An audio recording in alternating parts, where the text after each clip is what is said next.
Dans le pronostic expérimental en astrologie, d'André Barbeau, paru en 1973, on lit du même auteur.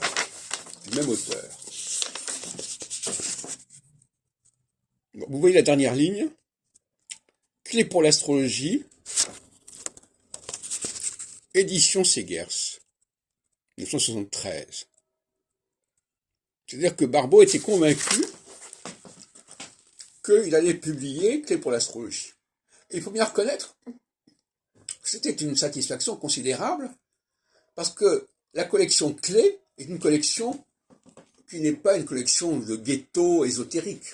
Il y avait Clé pour le socialisme, Clé pour la linguistique, c'est une sorte d'encyclopédie générale qui aurait sorti Barbeau de son ghetto astrologique.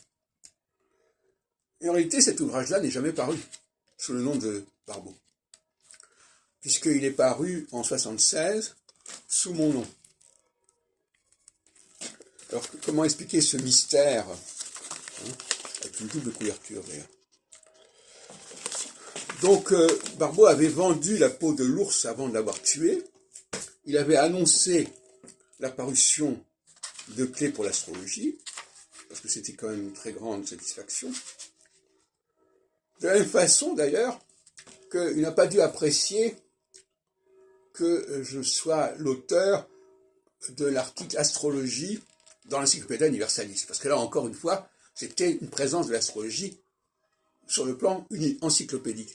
Barbeau n'est jamais arrivé à paraître dans une collection générale, sur une collection particulière liée à l'ésotérisme. Alors que moi, je suis arrivé à différentes reprises à paraître dans un cadre beaucoup plus général. Même par exemple, mon exposition à la Bibliothèque nationale sur astrologie et prophétie, elle se déroulait dans une série d'expositions qui touchaient aux sujets les plus divers. Ce n'était pas réservé à l'ésotérisme ou à l'astrologie. Donc la grande hantise de beaucoup d'astrologues, c'est de sortir de ce ghetto. Et ils n'y sont, la plupart du temps, jamais parvenus. Pour toutes sortes de raisons. Même Jean-Pierre Nicolas, on ne peut pas dire qu'il soit sorti du ghetto de l'astrologie. Même quand il paraît chez un éditeur comme Le Seuil, au Seuil d'ailleurs on sait très bien qu'on a fait de la place pour l'astrologie, etc., mais on ne l'a pas mélangé avec d'autres disciplines. On n'a jamais pris la responsabilité de faire paraître l'astrologie dans une collection généraliste. Bon, voilà. Moi j'y suis parvenu, et c'est toute la différence.